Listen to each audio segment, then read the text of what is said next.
While Lawrence from HBO's Insecure is somewhere glowing from the hot, sticky triumph of his administered backiotomy, the rest of us black intellectuals are grappling with our own insecurity and misogyny. It's November 30th, 2016, and you're listening to Black Journos. That led to Chris Wood's death. The fuck is that? Whose life matter? Black lives matter! It's the media. I knew something was wrong when a little pretty white girl ran into a black man's arms. This was a white lash. He lied. Sure, he embellished. No. It ain't us, it's the media. It's the media. The media. I would be really offended if there was a school that was known as an historically white college. Black lives matter! You going to jail? Ain't nobody got time for that. Obviously, there's a smell of marijuana in the air. Dead giveaway. Hide your kids, hide your wife.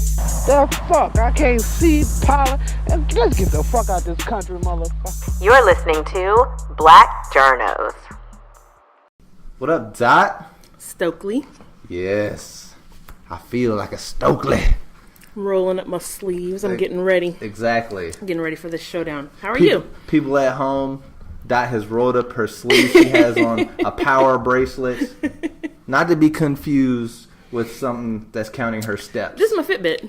No, it was a Fitbit. Today it's a power bracelet. And you ready to go. You got on the jean jacket. I'm ready. You look like a warrior. I know that you're Team Lawrence, so. Yes. I am Team Lawrence for you Insecure fans. I'm representing for Team Issa. And we're going to get into it today. I mean, that's the only thing that everybody's been talking about. It's like, in our pre-production call, it's like, so what are you feeling like? I'm like, I don't know. It's like Insecure, right? That's what everyone's talking about. Everyone is talking about. People don't give a damn about Donald Trump anymore. It's all about Issa Rae. No, we're good. He ain't gonna stop our shine. But everything's good with you? You find the world is good. All is right with the dots? I still have a cold that I've been battling for like 2 months, but I know. I'm trying to get over it. I'm trying to figure out what the hell is wrong, because this is ridiculous. And I'm sure my coworkers hate me. I know. I'm blaming my children. It's just like they're always dripping and sticky, so. Right. Well, I don't have that excuse, so I don't know. I feel like. What are you doing in your after hours life? I feel like I got this cold. First off, I got the cold a week after I got the flu shot. The first time ever getting the flu shot. So I don't want to blame it on that. But I know I got the cold from work and from one of my coworkers. An anti-vaxxer. Exactly. You about to be like Melania Trump. Don't talk about the Baron. Exactly. Well, that's cool. But yeah, I mean, excited because it's not like Insecure is just about the show itself. It's turned into more of a cultural examination of sorts. Yeah. So that's why. I have seen so many articles written, tweets and memes. Right. Arguments. Yeah, I had a little argument with my wife. I was like, I didn't really think this was going to happen, but You'll have to expound on that later. Oh, I will. How many episodes were in this season? There were 8. I don't feel bad at all about spoiling it for anyone who hasn't seen it. You No. know. There's been sufficient time for you to catch up. Yeah, it was on, Sunday? Mm-hmm. Is it Sunday? So 4 days ago? Yeah, and there's enough nuance in the show for, even if we tell you the main plot line, you'll go back and discover something that you appreciated about it that we haven't talked about. But basically, everyone's talking about Lawrence. Finale. Lawrence, the downtrodden boyfriend. Aww. He got a job, he got a haircut, he got some better clothes, and then he discovered his lady cheated on him. You damn harlot. You scalawag. She's a hussy. You hussy. Strumpet. Get out of my face. And when he discovered it in the previous episode, I was kind of, it made me think about the flashback that he had where he smacked her across the room. Right. She has these great cuts where she kind of imagines what could happen and then it comes back to reality. So, but I think he had a realistic, reaction to it. And even that scene was so intense. Even how lame he is, it's still, he still lets you know, like, you cheat on a dude, you more than likely will be out of a man. True. But that's a double standard. But there's a reason for it, though. What's the reason? Now, first of all, hold on. Now, I'm Team Lawrence because I understand, now these Twitter hashtags are arising, Team Lawrence versus Team Issa. Right. Of course, I wish I could say I'm this enlightened, complex man who, sees Issa's point of view and wishes her the best. But no, I felt a little bit of triumph as he was stroking the hell out of that bank teller, Tasha the bank teller. He was giving it to her too. Oh There was a lot of gosh. angst in there. It was a lot of primal rage. It was a lot of victory. It felt like victory watching that. The best thing I saw online was this video of these 3 guys that were watching it, which to me kind of tripped me out because I didn't realize how many men were watching it, but that's a good thing. And you can see the video of him, hitting Tasha from the back in the background. And they are up, like, their team just won the Super Bowl. They are high-fiving, celebrating. I think all men rejoiced in that moment, which is so sad. Because he played the good guy she was clearly throwing it at him a few episodes ago. He turned it down. Even though she was basically just laying it out on the table for him, he still... First of all, he acted like he didn't know what was going on. So he was that much about his woman in his life that he didn't even notice it. And then when he did notice it, he said, I'll pass on that plate of titties. I'll pass on that booty. But thank you, though. I appreciate it. He's very gentlemanly about it. And then, it's not like he called her up immediately. He had to kind of stew on it, go out with the boys. Right. And then, go to the strip club, get a lap dance, realizes the price is too damn high. And then he came back, and what was great is we thought that they were going to stumble into each other in the apartment. That's exactly what I thought. When she put her hand and she saw his keys, I was like, oh, he's there. Yes. And then as she's walking to the bedroom, I thought, oh my gosh, he's going to be in there with the stripper. Yeah. And then when she walks into the room, it took me a second. Everyone else says they noticed immediately, like the pillow was gone. Like, really, you gonna take your pillow? But okay, whatever. I didn't know that person. I didn't notice that. Who is this person? It wasn't until they panned all the way around and then you just saw that lame ass Best Buy shirt hanging that I realized he bounced. Mm-hmm. And I'm sorry, I felt horrible for Issa. Why? Because first off, don't you feel like you would relate more to Issa's character than Lawrence? I read a blog about this guy saying why he related to Issa, and upon the headline, I was like, hell no. But then when I read it, I was like, you know what? Yes, because Issa and a lot of the characters on their show, they're kind of written in a more masculine... Yes. They're more heroic, and the guys are all pretty lame. And like even Daniel, who's got it going on, is like begging for her. He's like chasing her around like a little puppy. Which is crazy because he wasn't in the very first episode. Right. She said something about relationship, and he's like, oh, really? Relationship? Right. Like, I'm out. But as soon as she drops this magical pussy on him, now he's like a little puppy. I'm like, no, that's not how it works in real life. Like, I think I just felt like men would relate more to Issa because it's rare to see a woman as the one who is the cheater. I mean, women cheat, we know that. But it's rare to see that on television, to see the woman as the one that's, sneaking behind her boyfriend's back and, sleeping with someone else. I don't think so. I think men are very aware that women cheat, but we're also aware that there's so much more to it when women cheat than when guys do. With guys, it's more of an animal. You hear the phrase, it's a dick thing. Right. Whereas women, she went to Daniel for this emotional fulfillment. She was thinking about leaving Lawrence for him. And Lawrence knows that he was really close to losing her, so he knows that there was something there. But did he know? Did he know he was close to losing her? Because it seemed like he was making no efforts to try to, help the relationship. He didn't have a job, and if I understand correctly, he didn't have a job for like 4 or 5 years. Like, Issa is better than most women I know, because I'm not holding no dude down. I think it was more like 2. Like, they were together for like 4 years. I think half the time he didn't have a job. But that's 2 years is a long ass time. That is a long ass time to support a grown ass man. I'm sorry, I can't do that. So I don't know if he felt. I don't know. When I look back on it, I feel like their apartment always looked like it needed to be clean. I know he did attempt to make that dinner one time, and she kind of she was over it at that point. Women don't have respect for men who don't act like a man in the relationship. If I'm the one bringing home the money and I'm paying all the bills, then I'm gonna be the more dominant one in the situation. And I think a lot of guys like myself would have been more respectful of that if she went ahead and cut the cord. Like, if you want to be the strong one, if you want him to, and if he's this weak one, then leave him. Mm-hmm. But since you're like straddling the fence and, I love you, I want to stay with you, you're worthless. Oh, but no, I've realized what I had and now I want to make it work. You've lost, you've lost whatever power that you had, and you lost whatever sympathy that we had for you. So, in my opinion, at that point, she's saying, I want to make it work. Right. And because of that, once you revealed your betrayal, then all bets are off. Right. So you're not this sympathetic figure anymore. You are this harlot. You slut.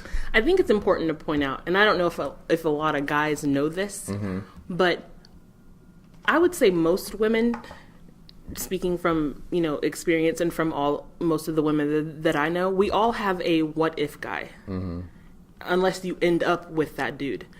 But sometimes you don't end up with that guy, which is what happened with her. Daniel is her what if.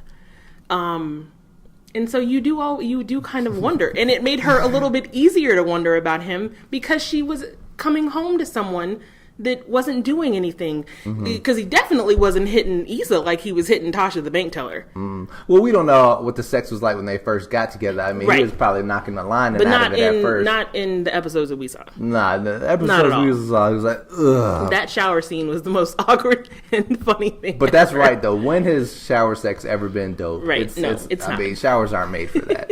Especially little raggedy apartment showers. It looks good on camera, though. But they made it. They showed what it's really like. But no, I think it's important to point out that lots of women wonder, like, well, what if I had ended up with the guy you really wanted to be with? Right. Assuming the guy you married or you're currently with isn't that guy. Aw, I feel so bad for these women. Luckily, I think my wife and I, we are both each other's what if person. Right. But that's good. She has kind of like Facebook checked a couple girls who I was their what if guy, and they, and they're checking up on you like, I see, on, bitch. I see where you work now, Stokely. Right.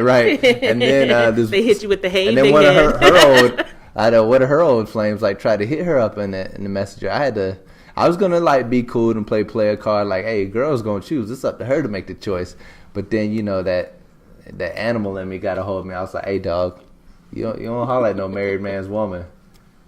Unless you really about that war, don't do it. But anyway, sorry. I mean, Issa, as sympathetic as she was at one point, she gambled and she lost. She threw all that away. She did. And now it's great because she can't go to Daniel. She chumped him off. Right. And he's a man with a lot of options, too. The itch she needed to scratch. I That's know. what she said. And now he probably can go ahead and scratch that a few more times, but he'll always have that in his mind. If he's like a real guy, he'll be like, oh, yeah, he'll remember that. And, most guys, they're not going to turn down some sex. Right. So he'll scratch it a few more Except times. Lawrence. Except Lawrence. Not anymore. No. Lawrence is scratching like a real dog now. But, I mean, I got to say, I felt a little victory. I felt like I wanted to let out a little Viking yell when I saw that. Your insecure pride. Got you. I don't know. I think most guys just think at some point we all have heartbreak, like a girl we had a crush on and she didn't pick us. She picked the other guy. Maybe there was this high school chick that you thought was one way. She ended up being another. And, it forever changes us. I will say most women kind of give guys more chances. But I think Than they deserve. But guys, you break our heart once, and boy, we got a little dog in us going forward. So that initial heartbreak, all of us guys at home watching that, and we saw him banging out Tasha, we was like, yes, got your ass. See, and everyone saw Issa, when she's in the room, and she realizes what's happening, and then she ends up back on the couch outside with Molly and the wine because she realized even I think in the episode before, she realized instantly after having sex with Daniel that she fucked up and that now she finally has what she wants with Lawrence. She just made, what did I tell you the other day? She made a little tiny mistake. A little tiny? Did you just say a little tiny mistake? A little tiny mistake. Having raw bone studio sex with a music producer is not a little tiny mistake. It's it's grounds for dismissal. Well, she could have, though. She could have lied. So we have to at least give her points for being honest. No, I think she should have lied. I would have wanted her to lie to me. If I'm Lawrence, I probably would have lied. If I'm Lawrence and I have a good life, I got a good job, I feel like we're bouncing back. I mean, once you tell me, I'm not going to be able to recover from that. let me go on, thinking what I think, Yeah. You need to be a little bit of a politician in any relationship, at your job, your best friend, your family, and your significant other. And although, you shouldn't be cheating on them, once she made that move, she's got to think what is best for this relationship. And, it just is all selfish. I mean, just everything she does is selfish. It is. So and it all could have been avoided if she had just responded to Daniel's text like, hey, you were my wham bam, thank you ma'am, hit it and quit it, and like, I'm done with you. Then he would have never shown up to the fundraiser. Lawrence would have never seen them talking, and then like, hey, like, who are you? What are why are you talking to my chick? She could have avoided all of that. And her friend Molly is trying to act like she's better, but I mean, Molly's selfish in so many ways too. I love Molly. Why do you love Molly? I love the person who plays Molly. I should correct that. Right. I've been following her on Instagram, and I told you to check out her interview on The Breakfast Club. She just seems really, really cool. Yvonne Orji. Mm-hmm. I don't think so. A 32-year-old version. What the hell's wrong with you?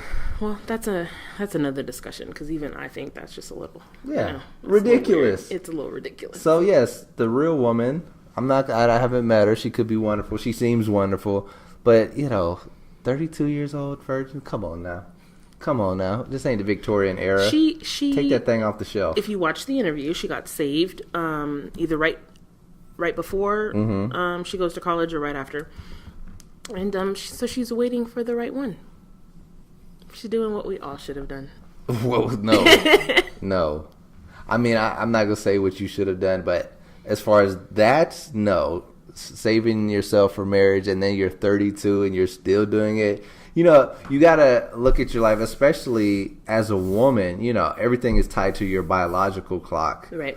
And so when you're 32, I mean, you're fast approaching the age where you shouldn't even be having kids anymore, and you're gonna be like experimenting with sex. Right. In your early and mid 30s. Right. Man, get the hell out of here. You better go ahead and get it done now. Ask God for forgiveness and move forward, because no one's gonna want that. That's too much pressure. Right. I think even Christian dudes don't want that. Christian dudes are out here fucking. Ideal about being the first one, or being with a virgin. But that's, I think, when you're in high school, or Right. maybe at freshman, sophomore year of college, not Right. mid to late 30s. Right. Some men there would be some type of pressure, I would think. Well, literally. it's not even pressure. It's just an understanding of the reality. You have idealism in your childhood and your adolescence, but by the time you're in your 30s, you should be making real life decisions based on, the way the world works. Right. And so being 32, talking about, the man that you're going to be with, he's just going to understand and be with me. I'm like, yo, you just going to have that tight relationship with God then. That must be the man. That you must be talking about Jesus himself, because ain't no real dude. I mean, think about it. Lolo Jones, who's a cute little light skinned creamy thing, right. French vanilla, whatever.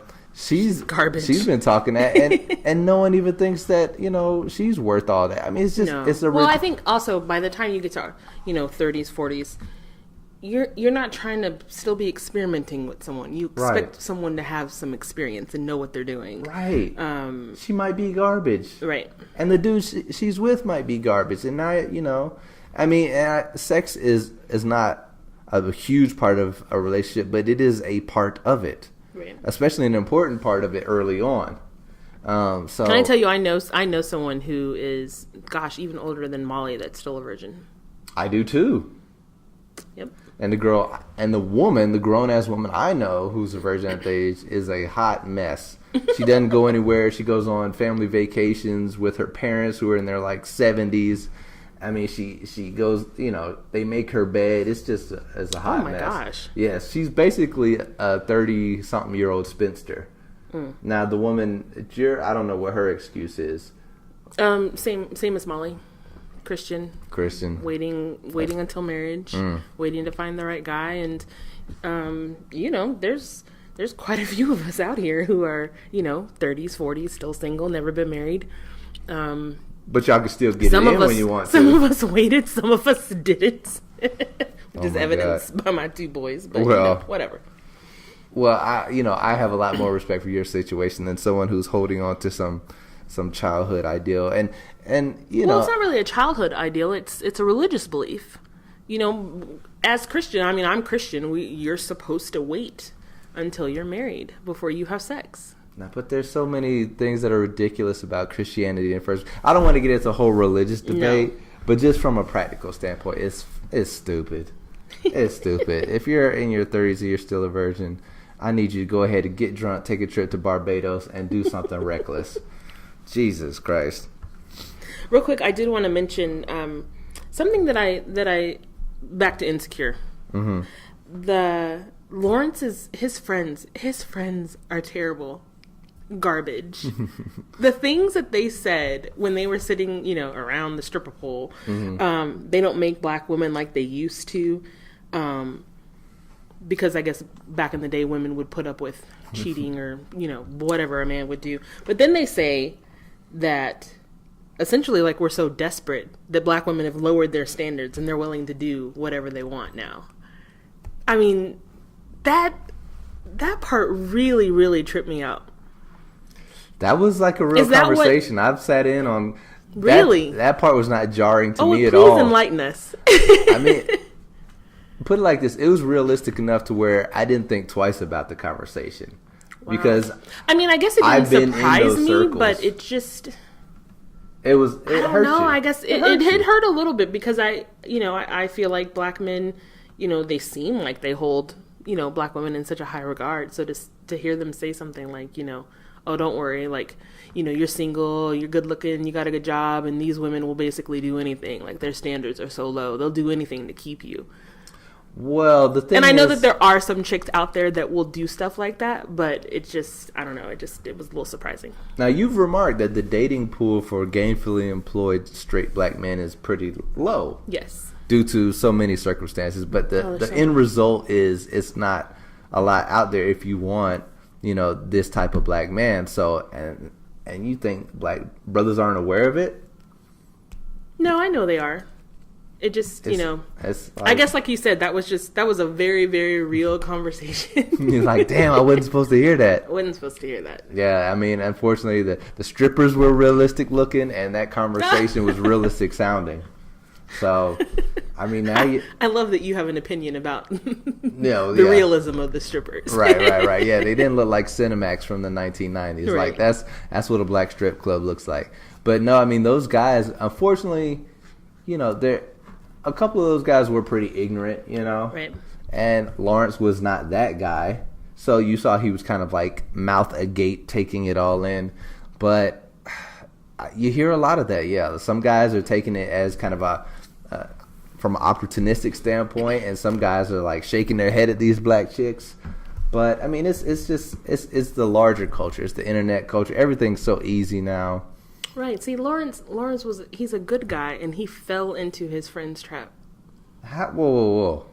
Lawrence is a grown ass man. He chose to smash Tasha. I can't remember exactly what it is. It's him and that guy Chad. They're talking on the balcony, and Chad says something to him about him being soft or something, and that's when he flips and he's like, "Oh no, no, I'm hard. I'm gangsta. I can do this." Hey, your friends will try you like that. Yeah, I've had many times when my friends tried me on my manhood, and you do things to show them. I feel like Lawrence was kind of like Drake, like all in his feelings, right? And then his friend kind of like, nah, like be a savage, teased him a little bit, like, "Oh, you're so soft." Yeah, he was like something to the effect of, "I'm not soft. Call the boys. Let's go. Let's like, go see you some and me, strippers." we different. My blood runs cold, but you more like an R&B type nigga. Exactly. He was like, "What? I ain't Teddy Pendergrass." And then he proceeds to get some. Something else you pointed out about the episode was the lack of protection. Yeah. Can we just address the fact that people at post-millennium are not using condoms anymore? I mean, let's say you use a condom the first date. Like, the single friends I have, that condom goes away maybe after the third time having sex with the person. Wow.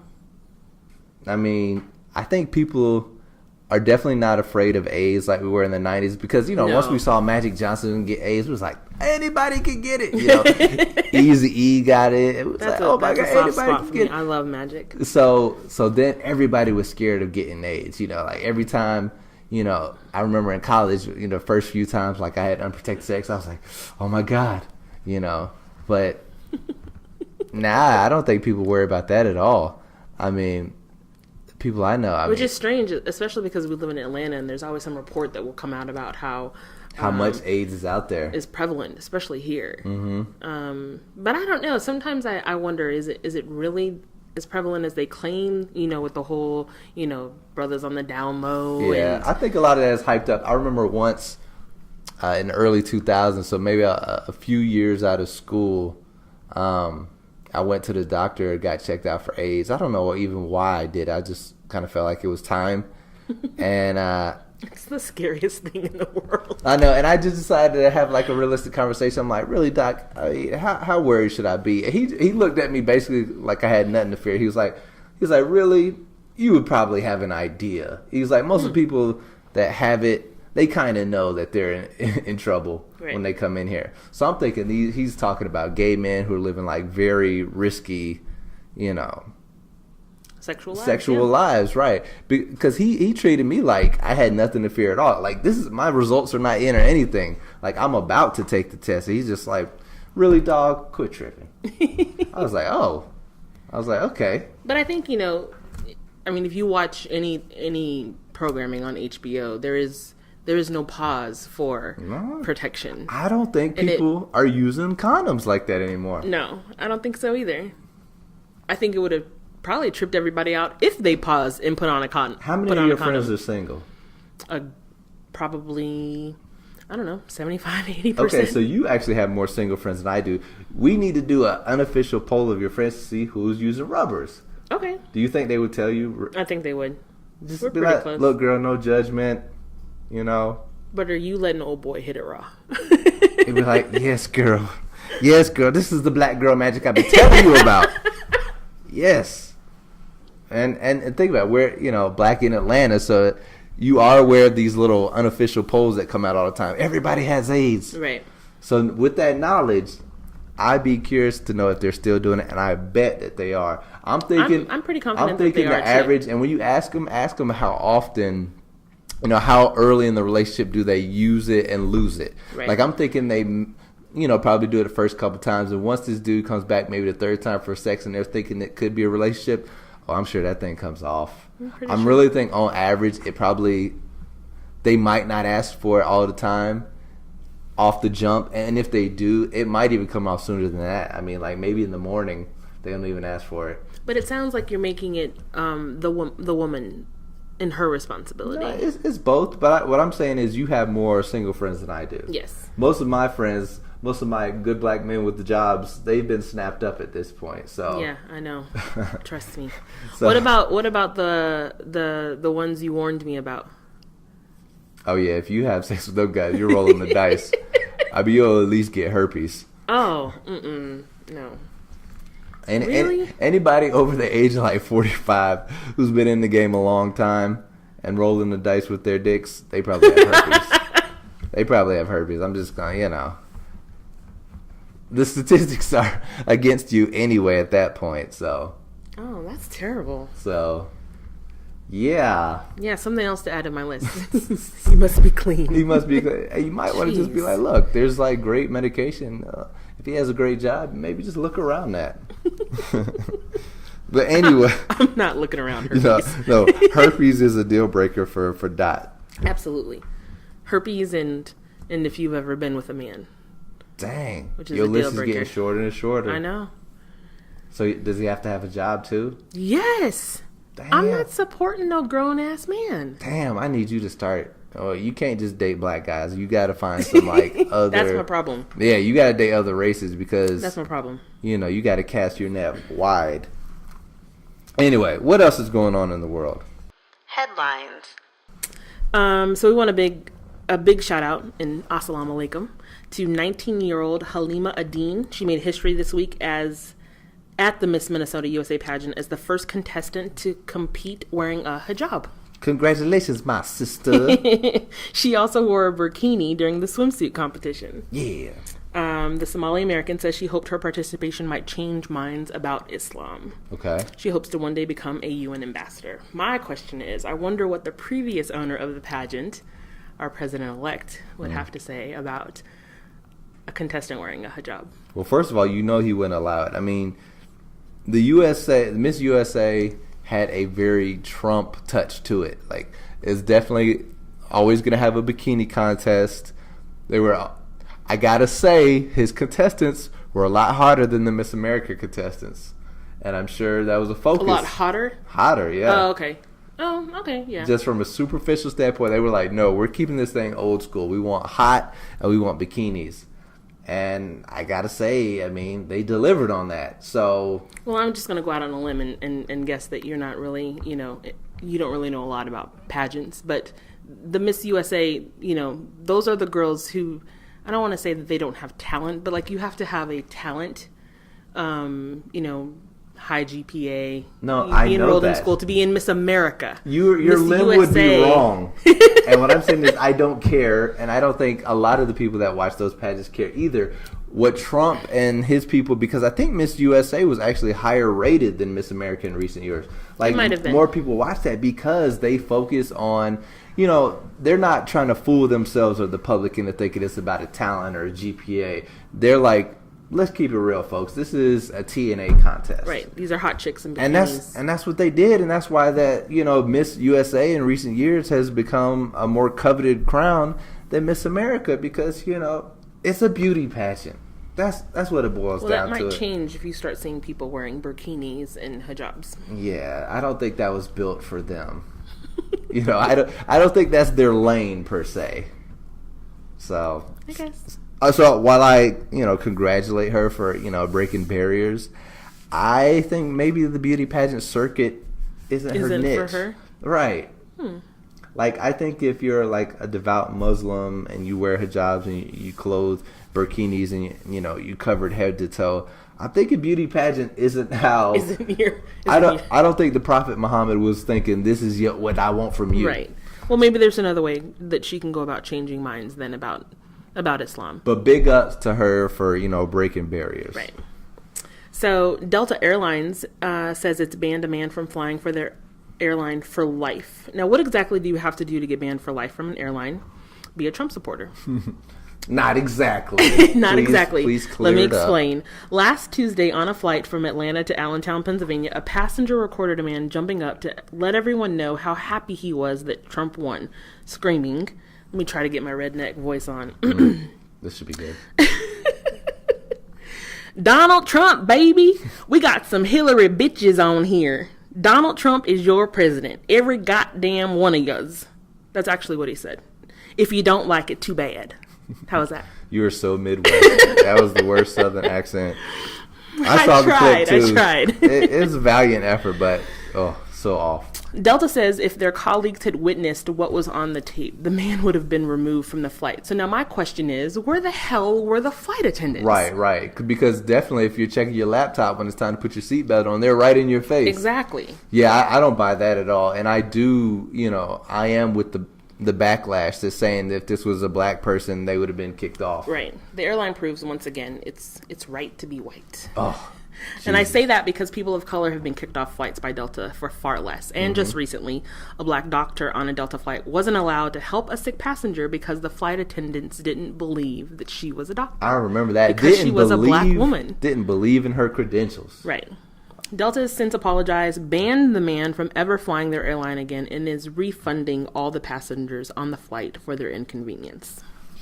My thing is, what happened to the people that, you don't even have to get in his face and be like, man, sit your ass down. Right. Where's the sit your ass down dude? Why do these situations never happen when I'm around? But I know the lady at Michael's. I don't know if you saw the video of the lady at Michael's screaming about the $1 bag. No, it was people kind of pushing back on her a little bit. You could kind of like hear people chiming in. But that guy on the plane, you didn't really hear anybody. There was nobody. And they did, I got to give it to the person working the camera. They kind of like panned around to the people watching. It wasn't a lot of black faces. And the white people that were there, they looked a little meek. They looked a little fearful. And sometimes you just need to sit your ass down, dude. I'm telling you, I always go by the Cedric the Entertainer, the wish creed. I wish something would happen like that when I'm on the plane. You know what? Actually, I think last year I was on a flight, and this white dude, maybe even earlier this year, did get wrong with a black guy. Like, I think the black dude had an attitude. He was a little late, and so he was a little huffy and puffy when he got in his seat. And this white guy, I think he was like ex-military, he was just like really in this black dude's face. He was like, "You got a problem?" And because the initial beef was between the black dude who was late and his seatmate, he kind of was like giving that dude attitude, which was wrong. But then this like white guy from a few seats over just took it upon himself to like check the black dude over and over. And, like, he actually said to him, like, "You got a problem?" And the flight attendants let it go. Wow. Like, in my mind, I'm thinking, if this pops, I'm getting me a few shots in on this white dude. Because he was like 2 seats in front of me. And I'm just thinking, like, the flight attendants, reverse, it would have been the flight attendants definitely saw it. Like, I witnessed them saw it and tell themselves, I'm going to let it slide. Mm-hmm. And so it happens. I've seen it personally. And, and I'm not a frequent flyer, so I know it's happening. So, yeah, so big ups to, the people out there who voice their opinions enough to make Delta ban that guy and give people their money back. Well, I think that may have happened because of my girls, Gabby and Taraji. Yes. Gabrielle Union and Taraji P. Henson. So Gabby tweets, "Flying at Delta tomorrow. Please let me know if I need to change my flight and take my business elsewhere." So her girl, Taraji, responds. Hold on, before we get into this, let's give these women their proper intro because we're about to get into some shade, folks. Sweetest shade I've ever known. Shade tree. Here we. Oh, the shade. All right, yes, Taraji and Gabby throwing shade at Delta like any upstanding person should. Right. So Taraji, I believe, started the hashtag #FDelta. #FDelta. Oh. Not only that, she also starts Delta can kick rocks in the clouds. Yes. She tells Gabby, "Change your flight, girl." I did. The time to do something was when he was reckless. Too late. Right. And that's what's great. You got A-list actors, black actors coming at Delta, and we need more of that. And Taraji, she's got a little hood in her. She probably got more than a little in her. I don't think she's acting at all with that. Nah, she that is cookie character. she is Cookie. She's a well-educated Cookie, but she's. But Cookie. For real though, like, so we gotta boycott Delta.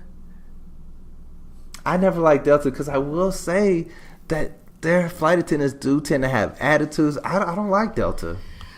I took a flight last year. Actually, it was a year ago today, from Atlanta to Spain. Mm-hmm. And I had to ask my friend, I was like, did we pay for like first class and I don't know about it? Because they treated us so well on this flight. So I guess I'll be down if we're going to boycott, but damn. We live in Atlanta. It's based here. Right. No, I'm going flight by flight basis. Where can I get to where I need to go cheap? Exactly. Basically what we're seeing is the personal biases of flight attendants, play out in these situations. It's not like a Delta policy. No. We're basically witnessing, the broader theme of white people giving each other the benefit of a doubt where they would not a black person. Right. So this is, that's all that is. So, but yeah, big ups to Taraji and Gabby for throwing that shade at Delta. Speaking of shade, your girl. I fly like they could get high like plane. You just kept me in my bed in my name. MIA. Right. Throwing shade at Riri and Beyonce. Like, not only do I want war with the Beehive, I'm taking on Riri too. Exactly. You want the Navy to come after you. I love that. So in an interview with Attitude, the irony that her name is MIA, because that's exactly what she's been from the music industry. Anyway, she gives an interview with Attitude, UK magazine, blasting Beyonce for stealing her music, and also Rihanna and Madonna for jocking her style. Well, first of all, in the music industry, doesn't everybody borrow from everybody? I mean, I guess. I actually looked up. So MIA, which I didn't even realize this because she looks really good. Like, you look good, girl. She's 41. Really? Exactly. I thought she was in her like early 30s. Exactly. But you're not jocking, or Madonna's not jocking your style. Like, Madonna's 58. Madonna's been around since the 80s. Like, if Madonna's going to jock somebody's style, she's going to look in the 20s. Exactly. You can go in her daughter's closet. Right. Right. Yeah, so the interesting thing about what she says is this immigrant who came out of nowhere influenced us, so maybe not all of them are effing terrible. I can cuss. Are fucking terrible. Right. So to try to relate this to the whole refugee crisis is just ridiculous. It's laughable. She's probably a little bitter. A little bitter that maybe they borrowed a little something from her, and I'll give her that, because that happens in the industry. You know, somebody has a style, you take a little bit of this and you run with it. And maybe you're better at it than there are. Like, Drake is better than a lot of the artists under his label at their own styles. Right. But and they do that. If she had she picked 2 to 3 people who, you know, saying Beyonce stole her music. They're not even the same type of artist. You know, MIA and Beyonce, you know, if she had said Solange stole my style or stole my music, I could maybe understand that one. Like, you're talking about someone stealing your music and you're not even the same type of artist. They're still both pop artists. Yeah, Beyonce's but a lot more MIA is successful. more of like a, you know, like indie, underground. You don't think she wants to be mainstream? You don't think she wants to be, but I mean, hits. She's got a couple I need pop hits. I need some evidence. Tell me what song. Did she stole Formation from you, girl? Like, really? Right. I don't think so. No, Beyonce stole like footage and stuff from, you know, Formation. But hey, I don't want to be hot after me. I'm not going to go down that path. You don't want a bunch of lemons. I don't want war. There seems to be a lot of R&B female artists going at each other. I don't know if you saw the backlash going on between Brandy and Monica. Still fighting. I did not see that. Yeah, they're still fighting. You know, Brandy just got the Lady of Soul award at the Soul Train Awards, and Monica goes on, and I don't know if it was the anniversary of Whitney's death, or I don't remember, but she says something about Whitney being her fairy godmother, and then Brandy, you know, sends a subliminal shot on, you know, she posts a photo of Whitney Houston, and it's like, are we still arguing from back when the Boy Is Mine came out? Like, I was wondering why she didn't perform that song. Maybe that's why her and Monica they don't get along. It's just, it's crazy. And then Brandy's mom got all into it with people on Instagram, and it's just a hot mess. You know, we need a R&B Divas concert. I know, to get all these girls together, because it's a hot mess right now. I think it's just a very competitive field, and I mean it's cutthroat, and you just it is. And right now the only 2 people who are really in the game are Beyonce and Rihanna. I mean, name a Brandy song or a Monica song or a song by MIA. Even Madonna ain't in it no more. Like, right. I mean, their teams are better at it than everybody else's team. Right. So you got to have a good team now. If you look at Drake, if you look at Beyonce, if you look at Rihanna, they're not Stevie Wonder. They're not writing great songs and arranging the music. What they have are great teams around them that send them good music, that send them good styles, that send them epic video ideas, and they basically are great curators of talent. So that's who's gonna make it now. You gotta have a team, and you know how to pick people that are good at their jobs, and that's them. So MIA just needs a new team. Well, she's 41. She needs a freaking insurer at this point. This girl just, you know, go and get a judge job on The Voice or something, and call it a day. They not checking for MIA either. But look, blacklist. We like to wrap up the show by flipping the blacklist on your head. When you blacklisted back in the day, oh man, your career was over. It was a bad You couldn't find work. But here on Black Journos, you blacklisted, you doing big things. So big things, and this is a big thing. Exactly, Larry Wilmore. He just inked an overall development deal with ABC. Now, for those that, I mean, I feel like everyone should know who that is. Had a show on Comedy Central, the nightly show with Larry Wilmore, canceled earlier this year. Probably more people know him because he famously dropped the N-word when recognizing President Obama at the White House Correspondents' Dinner. Yeah, and a lot of people said that was a failed White House Correspondents' Dinner. I didn't think so. I didn't think so either. I thought he was funny. I thought Obama was funny, but I did not like when he called the president the N-word. Right. I didn't like it, but I liked what he was doing. I think, he really wanted to cement his place in the legacy of correspondent dinners. And unfortunately, you're not going to be funnier than Obama. No. Obama is a fucking comedian. Yeah, he's actually And really Larry good. Wilmore is more a comedic writer than a comedian, which is why probably The Nightly Show didn't do so well. Because exactly. While he's a great comedic mind and writer, he's just not good delivering. So I understood what was happening at the White House Correspondents' Dinner, and I'm happy because he's a good writer and producer, he's getting these opportunities. Yes. Insecure. He's, part of the development team there. Mm-hmm. He was He's early on in Blackish. Yep. So ABC said, "Hey, you might not be able to tell a joke, but you damn sure can write one." Well, it'll be interesting to see. It says he's going to write and produce his own series, so I don't know if that means he's going to be starring in it again. And then he'll also help other people create their own series as well. Big ups, Larry Wilmore. You know what? You're welcome on Black Journos anytime, too. So I'm extending this to you. I'm adding you to the esteemed list that includes Barack Obama. And Dot would love to have Michelle Obama and Oprah. Right. And I'm going to add Yvonne Orji, Molly from Insecure. Oh, God. I just want to be her friend. She just seems like she's cool as hell. I need you to watch this interview.